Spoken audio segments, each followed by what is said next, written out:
So glowing skin, I think ये पूरी देश की जनता यही जानना चाहती है कि हम कैसे सुंदर लग सकते हैं, हम कैसे ग्लोइंग स्किन ले सकते हैं। सो इसका सबसे सिंपल सॉल्यूशन होता है 3 चीजें करना। किस टाइप की सनस्क्रीन हमें यूज़ करनी चाहिए, उसका SPF कितना होना चाहिए, 30, 40, 50 और कितनी क्वांटिटी हमें यूज़ करनी चाहिए। Now talking about the latest fad which has hit the entire nation. After Korean food, Korean clothes, now we are big fans of Korean skin. ये मिथ है। कोरियन स्किन केयर और Korean glass skin एक myth है। आपके माँ बाप Indian है, आप कोरियन कैसे हो जाओगे? Hey guys, today we are going to decode a lot of myths about skincare and aesthetic treatments. So for that we have today with us Dr. Rashmi Sharma, who is a renowned dermatologist and she has her own skin clinic by the name of Kara Dermatology Solution and Aesthetic Center in Vasant Kunj, and she's also a senior consultant at Fortis Hospital. So starting with the most common question which a teenager girl to a woman of 50 or rather 60-year-old wants to know, how to get that glowing skin. So glowing skin, I think ये पूरी देश की जनता यही जानना चाहती है कि हम कैसे सुंदर लग सकते हैं, हम कैसे ग्लोइंग स्किन ले सकते हैं। सो इसका सबसे सिंपल सॉल्यूशन होता है 3 चीज़ें करना: क्लेंजिंग, मॉइस्चराइजेशन और सनस्क्रीन। लाइक यू सेड, 20 साल से लेके 50 साल तक की औरतें अगर ये 3 चीज़ें करती हैं, you can get a glowing skin. So doctor, I wanted to ask, like I have acne prone skin, so should I be using a toner or not? पहले ये जानना ज़रूरी है टोनर होता क्या है। ये एक लिक्विड सॉल्यूशन होता है जो बेसिकली आपके स्किन पे जो एक्स्ट्रा ऑयल है, डर्ट है, उसको निकालती है। अब इनिशियली इसलिए रेकमेंड किया गया था कि अगर किसी को एक्ने प्रोन टेंडेंसी है तो आप टोनर यूज़ करें जिसमें थोड़ा सा अल्कोहल होता था। सो बेसिकली स्किन को ड्राई करती है। लेकिन आजकल मार्केट में इतने सारे इंग्रेडिएंट्स अवेलेबल हैं कि टोनर बहुत ज़्यादा यूज़फुल नहीं है, और ये एक्चुअली एक पर्सनल चॉइस है कि आप टोनर यूज़ करना चाहते हैं या नहीं करना चाहते हैं। अब आजकल आ गई है डबल क्लेंजिंग की कंसेप्ट, जिसमें हम 2 बार क्लेंजिंग करते हैं। If you know of Korean products, so they are very much into double cleansing. So आप पहला लेयर जो क्लीन करते हैं वो ऑयल बेस्ड क्लेंजर होती है। सो वो आपकी ऑलरेडी मेकअप डेब्रीज और ऑयल कंटेंट और जो भी आपके रेसिड्यूज होते हैं उसको क्लीन कर देते हैं। फिर हम करते हैं नेक्स्ट लेयर ऑफ क्लेंजिंग जिसमें you get a squeaky clean look, the second cleansing. So because of that toner is not so much as much recommended. And doctor, talking about cleansing, so face wash, this is a very common question जो लोग जानना चाहते हैं कि हमें दिन में कितनी बार फेस वॉश यूज़ करना चाहिए और किस टाइप का फेस वॉश किस स्किन टाइप के लिए अच्छा होता है। सो बेसिकली डिपेंड करता है कि आपका प्रोफेशन क्या है। आप अगर बाहर फील्ड वर्क है आपका, सो थोड़ा मुश्किल है। What you can do instead, आप एक फेस वॉश कैरी करें और अगर आपको जहां भी मौका लगे तो आप फेस वॉश करें। स्पेशली अगर आप डर्ट से एक्सपोज्ड होते हैं, अगर आप कंस्ट्रक्शन साइट पे काम करते हैं तो वहाँ पे आपको नॉर्मल जनता से ज़्यादा डस्ट पार्टिकल को एक्सपोज होना पड़ता है। सो उसमें फेस वॉश करना ज़्यादा ज़रूरी है। और आप फेस वॉश करने के बाद आप डेफिनेटली सनस्क्रीन तो ज़रूर ही लगाएं। और अगर आप इंडोर्स काम करते हैं, आप AC में बैठते हैं, 5-6 घंटे आपको ऑफिस में काम करना है, आपकी बहुत ही मतलब प्रोफाइल ऐसी है that you are not expose to dust, in that situation face wash करने की जरूरत नहीं है, आप सनस्क्रीन से टॉप अप करें। अब तीसरी सिचुएशन तब है जब आपके फेस पे बहुत ऑयल बनता है, आपकी ऑयल सिक्रेशन बहुत ज़्यादा है, तो आपको डेफिनेटली दूसरों से ज़्यादा फेस वॉश करना पड़ेगा। अब एक 5 स्टार होटल में कोई शेफ़ है तो उसका तो काम ही किचन में है ना, सो उसको तो फेस वॉश और भी ज़्यादा करना पड़ेगा। अब उसकी प्रोफाइल हम एक मल्टीनेशनल कंपनी के CEO से तो कंपेयर कर नहीं सकते। So that is the difference. So it all depends on what type of skin you have and where are you working and where are you coming from. So now talking about sunscreens, which is like a hit topic amongst the youth, amongst the masses. सब लोग जानना चाहते हैं कि किस type की sunscreen हमें use करनी चाहिए, उसका SPF कितना होना चाहिए, 30, 40, 50 और कितनी क्वांटिटी हमें यूज़ करनी चाहिए। देखो, सन और स्क्रीन, इसमें 2 वर्ड है ना। तो बेसिकली लोगों को क्या लगता है सनस्क्रीन हम सन के लिए लगाते हैं, ये मिथ है। हम सनस्क्रीन UV रेस के लिए लगाते हैं। मेरे पास पेशेंट्स आते हैं, डॉक्टर मैं तो घर में ही रहती हूँ और क्या मुझे भी सनस्क्रीन लगाना चाहिए? ये हर किसी को लगाना चाहिए। This is about the UV rays. अगर आप एक एंटी एजिंग की बात करें, जो मैं आपको एक काम करने वाली बाई से लेकर के कोई भी एमएनसी में वर्क करने वाली लेडीज यूज कर सकती हैं, वो बेस्ट एंटी एजिंग इंग्रेडिएंट होगा सनस्क्रीन। सो अब कितना यूज करें ये इंपॉर्टेंट है, और इनफैक्ट मैं जो बोलती हूँ अपने पेशेंट्स को कि सबसे सिंपल होता है 2 फिंगर रूल। सो 2 फिंगर टिप यूनिट कहते हैं उसको हम। सो आप सनस्क्रीन को नोजल से निकालें और इतनी अमाउंट ऑफ सनस्क्रीन आप फेस पे और नेक के लिए काफ़ी होता है। सो अब टाइप ऑफ सनस्क्रीन उसमें डिपेंड करता है कि आपकी स्किन किस टाइप की है। अगर ड्राई स्किन है तो आप क्रीम बेस्ड में यूज़ करें, अगर ऑयली स्किन है तो आप जेल बेस्ड में यूज़ करें, और अगर आपकी कॉम्बिनेशन स्किन है तो आप लोशन बेस्ड में यूज़ कर सकते हो। इम्पॉर्टेंट पॉइंट ये होता है कि सनस्क्रीन कितना फ्रीक्वेंटली लगाना है, तो अब वो भी प्रोफाइल पे डिपेंड करता है। और अब अगर मैं एक ऐसे बंदे को बोलूँ तो जिनमें 16 घंटे उसकी मीटिंग्स होती हैं, अब उसको मैं बोलूँ कि हर 2 घंटे पे आप सनस्क्रीन लगाओ, so that will be impossible for him to do. However if I tell you, I think you will be able to do, right? So it's also about you have to tailor made the concept of using a sunscreen.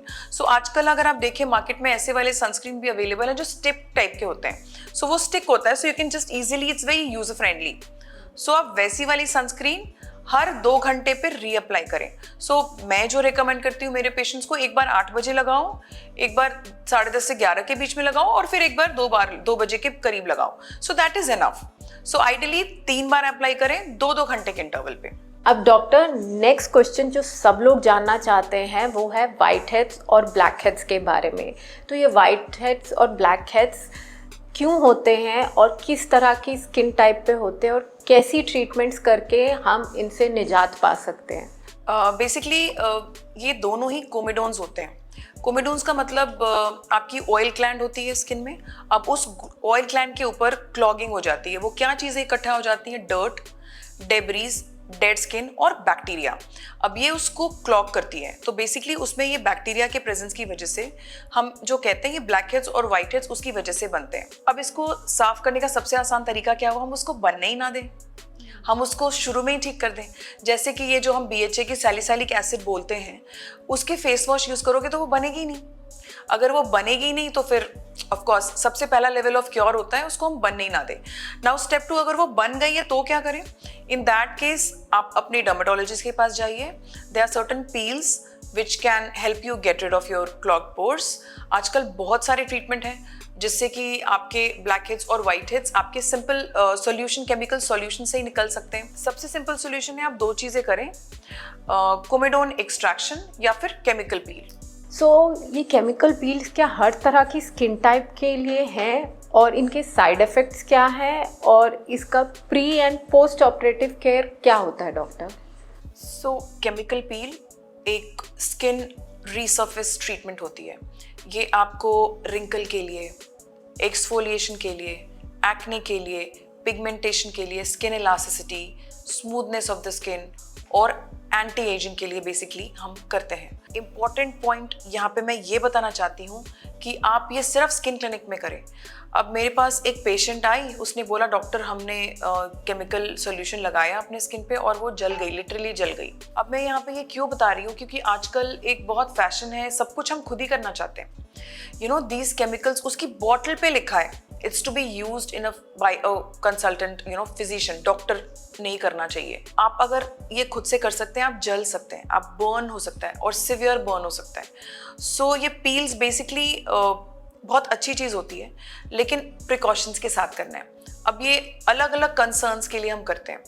अब मेरे पास patients आते हैं जिनके skin में acne की tendency है, तो मैं उनको बोलती हूँ ये जैसे आप मेडिसिन लगाते हो ना घर पे दवाइयाँ, वैसे ये भी दवाई है, बट ये थोड़ा हाई कॉन्सेंट्रेशन है, इसलिए वो हम करते हैं क्योंकि हमको उसका एंड पॉइंट पता है, वो कब हमें स्टॉप करना है, कितनी देर तक रखना है, कब हमें डेफिनेटली उसको रिमूव करना है। कभी कभी उसकी गाइडलाइंस कुछ और हैं और कभी प्रैक्टिकली कुछ और हो जाता है। सो तभी कहते हैं कि ये डॉक्टर से ही कराना चाहिए।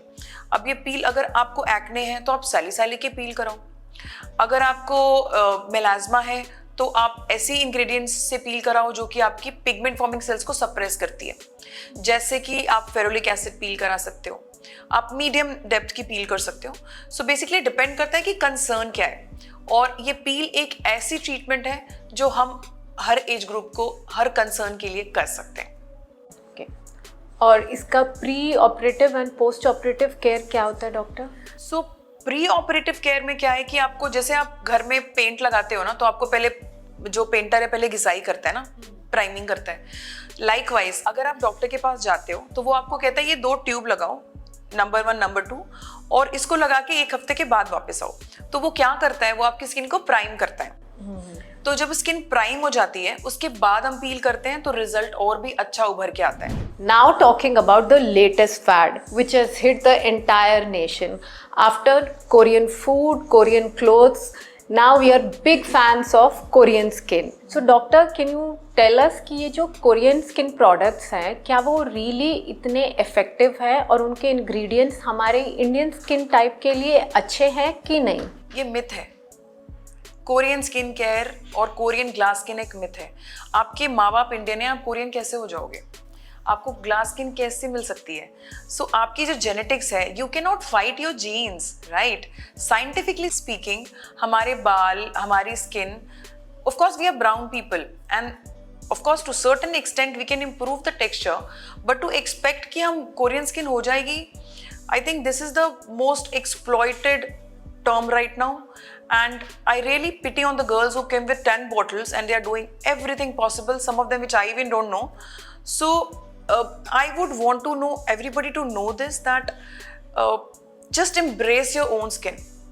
Don't fall prey for, don't try to put something on your skin which your friend is doing. Just respect your own skin and respect your own anatomy, right? So that is what I would like to, of course उसकी ingredients जो होती हैं, ऐसा नहीं कि वो खराब है, कुछ products बहुत अच्छी होती हैं, but सब कुछ follow नहीं करो, blindly follow मत करो।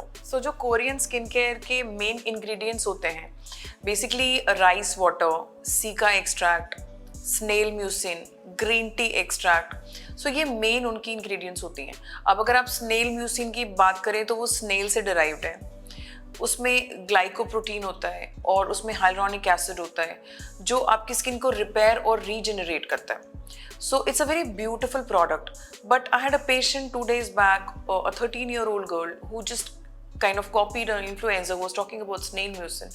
She applied that and she developed allergy to it. So it's very important to understand that, everything it has to be tailor-made.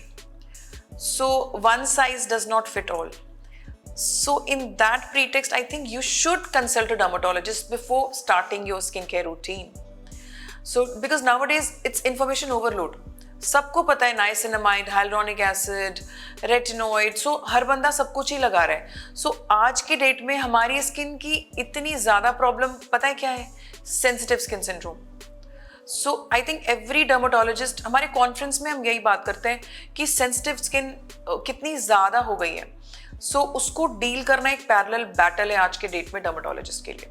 So, जैसे कि डॉक्टर आप बोल रहे थे, आजकल ये जो इंग्रेडिएंट्स है जैसे कि hyaluronic acid, niacinamide and salicylic acid, ये इतने पॉपुलर हो चुके हैं, क्या ये सब स्किन टाइप्स के लिए बने हुए हैं और इनके साइड इफ़ेक्ट्स क्या है? अगर हम नाइसिनामाइड की बात करें तो it's a very versatile product. ये एक बहुत ही ब्यूटीफुल इंग्रेडिएंट है। अब ये बेसिकली विटामिन B3 है जो आपके ऑयल ग्लैंड को कंट्रोल करता है, उसकी सिक्रेशन को कंट्रोल करता है। सो अगर आप एक्ने प्रोन है, so niacinamide is very good for you. और इसकी सबसे अच्छी बात है, niacinamide is friend to all, so you can combine with hyaluronic acid, vitamin C, retinol, आप हर किसी के साथ आप मिक्स कर सकते हो। अब अगर किसी की ड्राई स्किन है तो they can use it with hyaluronic acid. अब किसी को अगर एंटी एजिंग की कंसर्न है, सो उसके बाद they can use retinoid at night. So depend करता है कंसर्न क्या है, बट ये एक one of the very good ingredient है। प्लस बाकी प्रोडक्ट के जैसे इसको ये नहीं चाहिए कि आप दिन में मत लगाओ, रात में लगाओ, तो आप इसको दोनों टाइम लगा सकते हो। इसकी सन डैमेज नहीं होती, इस प्रोडक्ट की पोटेंसी मेंटेन रहती है। सो आपको किसी भी टाइम में आप इसको यूज़ कर सकते हो। दूसरा फ़ायदा है कि आप ये किसी भी एज के स्पेक्ट्रम में यूज़ करते हो। अब ये अलग बात है कि अगर 40 के बाद आपके कंसर्न्स कुछ और होते हैं, सो ये उतना ज़्यादा यूज़फुल नहीं है। So I would recommend niacinamide like a young girls friend. तो doctor, talking about the most common fashion fad, lip fillers. So हर किसी को आजकल एंजेलिना जोली जैसे लिप्स चाहिए. तो इसके बारे में आप क्या कहना चाहती हैं? और इतने कईयों के तो इतने अननेचुरल लगते हैं कि it really doesn't look good. ये एक one of the most common indication है हमारे डर्मेटोलॉजी क्लिनिक्स में आजकल कि हर किसी को लिप फिलर चाहिए. You very rightly pointed out. In fact very young girls they just use it like an antidepressant, I feel. So they are not happy. They just had a breakup with their boyfriend and they want to come for lip filler to feel good about themselves. So it's not a product which should be so wrongly and so much abused. So lip filler जो होता है basically एक hyaluronic acid होती है, collagen जो आपकी basically lip की shape को थोड़ा alter करता है. So वो injectable treatment है and you should only go to board certified dermatologist for that. आजकल ऐसा है कि आजकल काफ़ी सारे एस्थेटिक क्लिनिक हैं जहाँ पे MD डर्मेटोलॉजिस्ट है ही नहीं. सो बेसिकली वहाँ पे कोई आयुर्वेदिक को या फिर कोई डेंटिस्ट बैठा होता है जो आपकी इंजेक्शन कर रहा होता है, जिसकी उस लेवल की क्वालिफिकेशन ही नहीं है. सो आपको ये देखना है कि जिसके पास आप जा रहे हो उसकी क्रेडेंशियल कैसी है. You should always look for the qualification of your doctor. Now coming to the indications, when should we do it? Of course, little bit of lip filler is good, but don't go overboard. Don't plan to, copy someone else. People come with me carrying their friends' pictures or a celebrity picture, asking to get the lip exactly like them. So nowadays it's very rampant. Somebody wants a thick upper lip, somebody wants a thin lower lip, or it's very variable. So, but in my opinion, it depends upon the facial features, Some people look really very beautiful in thin lips. In that case, I feel you should just do a very little bit, hydration of their lip rather than the plumping of their lip, right? So it should be tailor-made. Everybody will not look good in the same thick lips. And you have to suit the profile of a lady as well. What work profile is like. If she's a model, of course you have to give a top model look, and a little bit of injection would glam up her look. So lip filler is one of my favorite treatment. But at the same time, it has to be done very mindfully. And I also wanted to ask doctor after the treatment there's usually bruising and pigmentation. So what is the downtime and how to kind of heal, accelerate the healing process? So आप जब lip filler plan करते हो तो आपके doctor आपको उसके pre post proper सब कुछ सारी कंसल्टेशन में सब कुछ बताया जाता है. उसको करने के पहले आपको हम बोलते हैं यूजली आप जो अगर आप ब्लड थिनर्स पे हो या आप कोई ग्रीन टी एंटीऑक्सीडेंट बहुत ज़्यादा ले रहे हो तो उसको हम बंद कराते हैं. इनफैक्ट ब्लड थिनर मैं नहीं बंद कराती because I feel that is more important. We can easily manage the bruise. Injection करने के बाद आपकी थोड़ी बहुत स्वेलिंग आ सकती है जो यूजली आपको सेकेंड डे को आती है. अब सेकेंड डे को मैं ये पूछती हूँ पहले कि आपको कल कोई पार्टी में तो नहीं जाना. आपने लिप फिलर कराया और आपको नेक्स्ट डे पार्टी जानी है. Of course we have a prefix for that also, but then preferably आपको अगर कहीं जाना है तो उसके एक हफ्ते पहले कराओ so that you are confident in that ultimately. So and you can wear your lip with your confidence. So that's one of the very important message I would like to give. So doctor, talking about Botox, so everyone knows they are for fine lines and wrinkles and for relaxing the muscles, but is it safe enough? What are the guidelines? What kind of people? Some people just want to kind of, everybody wants to have the thin jawline, so they are getting the Botox of the masseter, but is it right? I mean, I would throw some light on this. See, पहले तो ये options था ही नहीं ना. अब अगर आपको चाहिए कि आपकी जॉ लाइन आप जैसे यंग थे उस तरह से हो जाए तो I don't think there is anything wrong in doing that, but don't go mad about it. You should not cross the line, right? So it's absolutely safe. It's US FDA approved. In fact उसको हम बहुत सारी अलग indications के लिए भी use करते हैं. उसके बहुत सारे नॉन एस्थेटिक इंडिकेशन होते हैं जिसमें हम आपके स्ट्रैबिस्मस के लिए यूज़ करते हैं या फिर माइग्रेन के लिए यूज़ किया जाता है. सो ये बोटॉक्स जो होती है बेसिकली मसल पे काम करती है. जैसे आप फ्राउन करते हो तो ये जो मेरी लाइंस बन रही हैं सो हम इसके लिए यूज़ करते हैं. अगर हम स्क्वीज़ करते हैं इसको तो यहाँ पे आप देखोगे थोड़े लाइंस बनते हैं तो हम इसके लिए यूज़ करते हैं. बेसिकली रिंकल्स के लिए यूज़ करते हैं. सो ये आपकी मसल को थोड़ा सॉफ्ट कर देती है, right? So then you kind of age gracefully. और डॉक्टर ये जो अंडर आइज के लिए जो हॉलोनेस वगैरह हो जाती है, गड्ढे से हो जाते हैं एज के साथ, तो इनके लिए फिलर्स कहते हैं are very good, but how safe are these fillers and what kind of fillers should one go for? See fillers जो होता है वो आप ये समझो फिल करने के लिए यूज होता है ना, फिलर्स, राइट?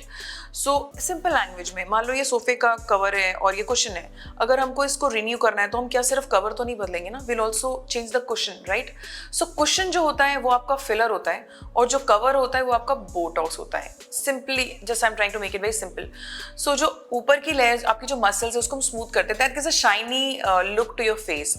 अब जो फिलर होती है वो आपकी जो एज यू एज आपकी स्किन की सेवरल लेयर्स में आपके बोन में चेंजेस आ रहे हैं, आपकी मसल में चेंजेस आ रही हैं, आपकी फैट पैड्स में चेंजेस आ रही हैं, वो सारी चीज़ें श्रिंक होती हैं। सो हम उसको रीस्टोर करते हैं by doing the filler treatment.